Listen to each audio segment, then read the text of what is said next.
Chris Brown, Steve Tasker, and joining us on the Zoom line is the Hall of Famer Thurman Thomas. And Thurman was at the game on Sunday night. And Thurman, I got to ask you, have you ever seen a play like that? Josh just deciding to run over to a badly thrown ball behind Amari Cooper and saying, "Hey, just give it to me." You ever seen that before? That was the thing about it. It was a bad ball. It was a horrible pass. And I tell you what, man, to improvise like that and do the thing what Josh and Amari did at that point in time, man, was unbelievable. You would think after 7 or 8 years, you would have thought that we've seen everything from Josh. And obviously we have not. And the guy probably got anywhere from 7 to 10 more years left in the National Football League. And he's going to continue to make plays like this. And now I know we haven't seen a lot of these plays all year from Josh, but we've seen it a couple of times against the run against Kansas City. But this here, I mean, the only thing that I worry about when Josh does this, when him stretching out with his right arm and coming down funny or awkward on that shoulder, that's the only thing. But besides that, he's going to be Josh. Yeah, and you can't. I mean, I get it too. You don't want to change the way he plays, but let him think about that stuff. I mean, you can't coach it out of him, and you gotta tell him to be careful and all that. This is one of those plays though where, what's like, Thurman, your instincts take over, your competitiveness takes over. You don't want to give up on a play. You don't want to have that throw be what defines that play, and and get Amari hang Amari out to dry. I mean, there's 3 guys hanging on him. So Josh is all of a sudden feels all bad about throwing a bad ball to a covered guy, right? He's like he's like the good kid who feels bad about making people feel bad. Right, exactly. And you know what? He's been something special this year. And I was just looking at Josh's stats. I mean, he's had 1 game over 300-yard passing. I mean, he used to get that probably in a half in some games, but he's only had 1 all year long, and that just tells me that this offensive line, and you guys know where I'm going with this, that he's spreading the football around to his different receivers, but the offensive line and the running game have been helping him tremendously. Yeah, so they're going to L.A., and L.A., they're probably going to throw the ball all over the yard because L.A. can't stop the run. So I'm teasing. No, listen, this is a game where the running game might be everything in this game because the Rams have struggled. They got a really nice pass rushing front, really young front who can really get after the passer. Yeah. But they have not been able. They've been giving up 100 yards to a rusher every week for the last 3 or 4 weeks. Yeah, and that's especially going to the West Coast. Obviously going to be a long trip, and always worry about whether it's West team coming to East or East going to West. You always worry about when you get out there, is your body going to be able to have enough time to reset to get to that game? And the best way I think to do that is smash them right in the face. Smash them right in the face. Like you said, they haven't been well against the rush all year long. And look, if we don't have the first and second running backs in the National Football League, because I think Detroit probably has it with Gibbs and Montgomery, but I guarantee you we're number 2. We're number 2, and that's going to be very exciting to see these guys play, especially Ray Davis and James Cook. I mean, and the offensive line. I mean, they're at a point right now where, you know what, Josh, you don't have to do everything. Let us take care of the job right now, and it's working out tremendously for these guys. So I said this just before we went to break a minute ago, and I was watching these guys practice, and they're practicing indoors, So we're living in the snow right now. The winter has come full tilt, and you walk around all day bundled up from the house to the car, from the car to the work, and all of that stuff. And then I wanted to ask you this. What's it going to be like for these guys to get bundled up, go to the airport, and then get off the plane in L.A., 75 degrees, then play indoors on a dry, warm surface? Because I remember what it was like. It was awesome. And yeah. So, give us you feel like you're playing in shorts and a T-shirt, right? Well, I guarantee you, some of the players that'll be going on this trip to LA, they're gonna have their sweats on. As soon as they get off the plane, they're gonna take their sweats off because they have shorts probably underneath. So they'll get right into the weather. So, with us though, I mean, it was a road game. It was a business trip. It was cold and time for us no matter what. But today, with these guys, especially being in the winter that we've had in the last week and a half in the game against San Francisco, you know what? Like you just said earlier, man, it's definitely going to turn those guys up a notch to be like, okay, I see where the energy is coming from now. We're here, we're in LA, and let's get this thing rolling. So, Thurman, I'm curious for your thoughts on, the way the Bills, for the last several years, but this year, they're using the jumbo package with the sixth offensive lineman more than any other team in football, and they're using it with great success. I mean, Alec Anderson is on the right side of that line and just walls everything off on the 5-yard touchdown run by Ray Davis. So it's one-on-one, Ray versus a DB. And then there have been other instances where it's like the defense knows it's coming and it just doesn't matter and we had Alec in studio here yesterday and we were talking to him about it, and he's like, yeah, it's a very powerful thing when, we know we're running the ball, they know we're running the ball, and it just doesn't matter. We're still productive. I tell you, that's one of the best feelings in the National Football League, especially being on a team like this, knowing that, hey, even if it's 3rd and 6, we still have an opportunity to run the football and get the first down. And that demoralizes defense more than anything.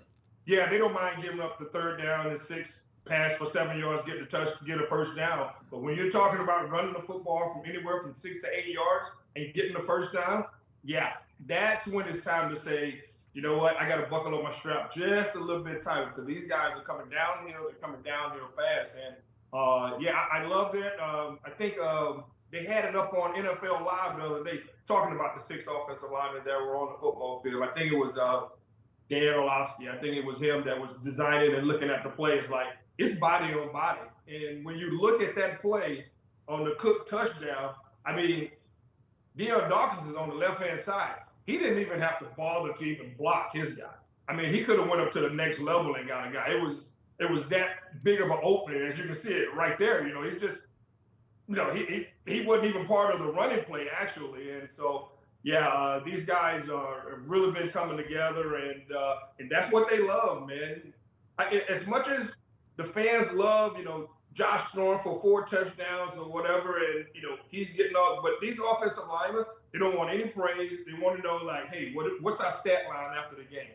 And when you're confident like that, this team can go a long way, man, with this running game. And they're getting healthy at the right time. I don't know when Keon Coleman's going to be coming back, but this is a dangerous offense that we're seeing right now, and it doesn't have the superstars. I was so happy to see Manuel get a touchdown a couple of weeks ago. He's getting into the groove now. So, man, I'm really pumped about this offense. I got to ask you too. Everybody talks about, and I want you to kind of delve into what it means. They talk about, hey, the running game kind of sets the attitude, and it takes a good attitude to run the ball, and you can kind of feel the team's physicality when they run the ball well. I was making the point yesterday that not only the Bills running the ball when they have to, they're running it when the other team, they don't care if the other team knows it's coming. That's the thing. I mean, when you run the ball, it's a low-risk play. We've seen teams fumble, and, it happens. But it's a low-risk play for ball security and that kind of thing. And when you run it, and they know you're going to run it, they're going to run it, they know you're going to run it, they know that they know you're going to run it, and you still run it effectively, man, that just sucks the life out of a defense and the entire opponent, right? Yeah, and you know what exactly when the defensive linemen and the defense get tired and they know that they can't stop it, they start doing like this. They start putting their hands on their hips like that and looking toward the sidelines like, hey, can we get a fresh guy in here maybe? Yeah. But the Bills are not allowing them to do that. And it's not a good feeling when you're on the defense and you can't stop the run at all.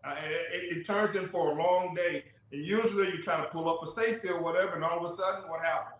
You get a deep route thrown on you for play action or whatever. So, it's definitely fun for those guys. I used to remember when Kent Hall and Jimmy Richter and all those guys were like, yep, Jim, just keep calling 56 or 57. We got it. They can't stop it. And, this could be 3rd or 4th quarter. So, definitely a momentum changer and definitely energy for the offensive line and the offense. Really for the entire football team too. Yeah. Thurman, we're asking our listeners today what's been more impressive, the Bills scoring 30 points or more in each of their last 6 games, or the fact that they've been able to get at least one takeaway in every single game this season. Which one's more impressive to you? Oh, man, you know what? That's a tough one, Brownie. Considering where we were in the offseason with the trade of Stephon Diggs, yeah, I think the offense is more impressive now because I don't even think we have a guy in the top 10 in receptions, right? Yeah. Or yards or anything like that. So this is one of those offenses where I think, you know what? They're running the ball well, they're passing the ball well, they're not turning it over. I mean, they're having a great year on the offensive side of the ball. But you know what? The momentum changers usually happen on the defensive side of the ball. When they get a sack strip fumble or interception or anything like that. So, man, you know what? It's close. I mean, if I had to give the edge to the offense would be a 10.0. The defense would probably be a 9.8. It's really close. And I think when you have those turnovers and when you have guys with us running the football and passing the ball and doing whatever we want to, I think it energizes that entire football team. And when you do that, very, very scary. How do you think this Rams game's going to look out in L.A. this week? Well, it's hard to kind of picture what the Rams are. I think I've watched them once this year. And, it's just not a team that I'm really familiar with. I kind of know with McVay and Stratford. So Cooper Kupp. So, those guys. I mean, Aaron Donald's not there anymore. I mean, he retired. So, I mean, I look at it as, like you said, their defensive linemen are young. They're not experienced enough. And I think our offensive line is very experienced. And if I tell you what, probably the most important drive the Bills are probably going to have is probably going to be the first drive of the game. If they can go down and score sometime, whether it's a field goal or whether it's a touchdown, obviously you like the touchdown. If they can go down and no mistakes and just go down the field and just carve up the Rams defense, whether it's passing or throwing, I think that will probably determine the outcome of the game. If we can start off and have a fast start against this football team, I think our defense is playing well. I mean, obviously at 15 points, 17 points, but if the offense can go out there and start clicking right away, it should be a long day for the Rams. All right, so you were at the game the other night, San Francisco at Buffalo, snowy game, one of the all-time fun things to do. And we just had a segment where somebody asked me what my favorite snow game was that I ever played in. I said it was the coldest game in Buffalo history, the one that was like 14 below at kickoff, and we beat the Raiders in the divisional round. It was January of '94. That was one of them. I thought there's another one. It was 44-34 Buffalo over Miami when Marino was in town. We beat them in a snow game. Do you have any bad weather snow game kind of favorites? Man, I mean, that's when you asked me that question. That was the only thing the first thing that came to my mind was that Rams game. It was a playoff game, right?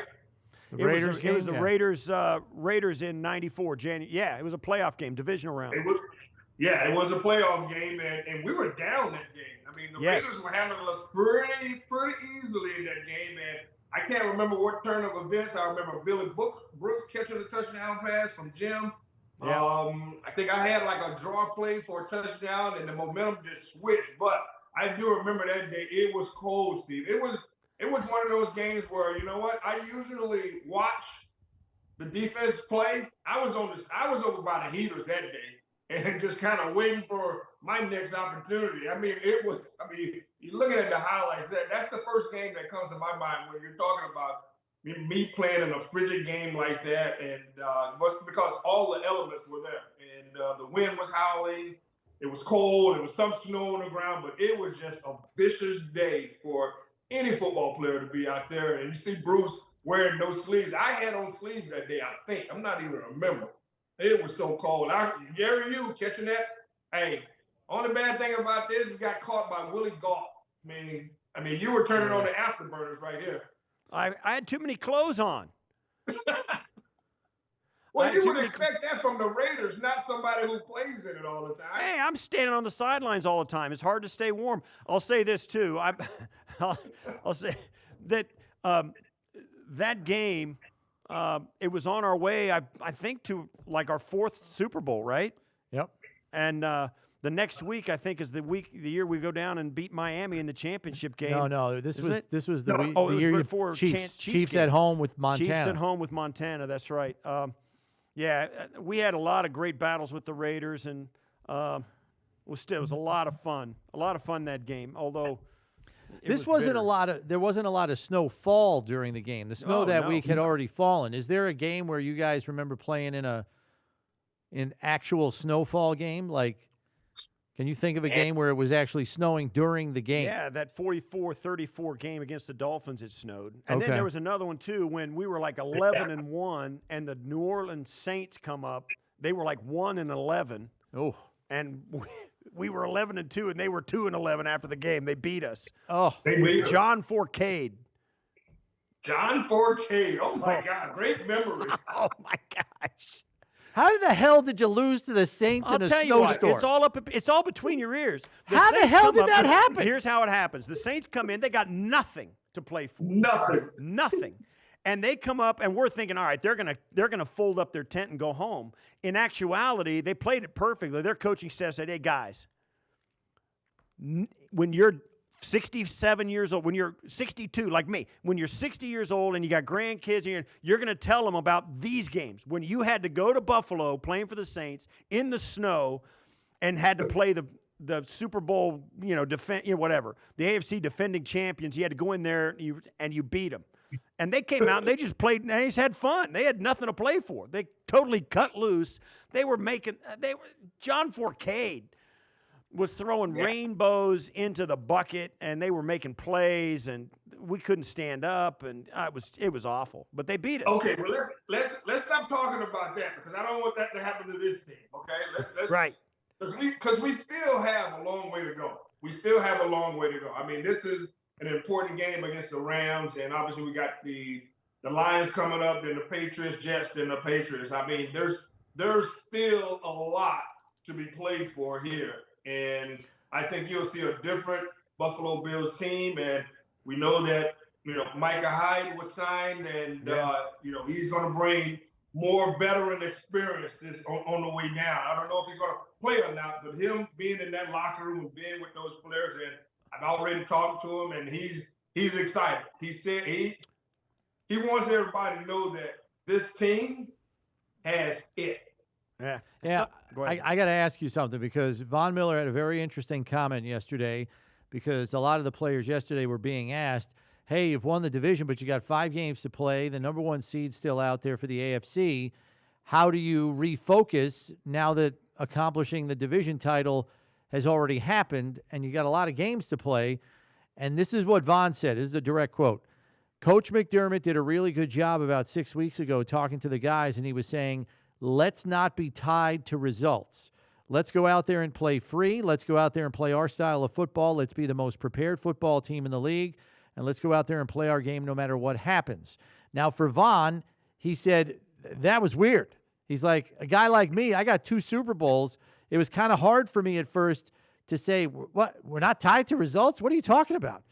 But he said what that did for the team was it drove down all the anxiety, where it's not about me or me doing my part. It's about the whole team when you look at it that way. And he said it drove down the anxiety for everybody, worrying about assignments and, being perfect and all of that stuff. So he said it's been a strange phenomenon, but he feels it's working for them. What do you think about that when you hear that was the approach McDermott took with these guys? I think it's the right approach. You know what? We've looked at Sean McDermott's career record and whatever he's done over the past 7 or 8 years since he's been there, since 2017, and I think that's the perfect way to go at it. And because there is, like I said, there is still a lot of football to be played, and I would love for the Buffalo Bills to get that number 1 seed. And if the only way to get that number 1 seed, instead of having 3 games, you have 2 games, and both of them will be here if you win the first one in the AFC Championship game, I think that goes a long way. We have never had that before. It's always been Kansas City or it's always been Cincinnati.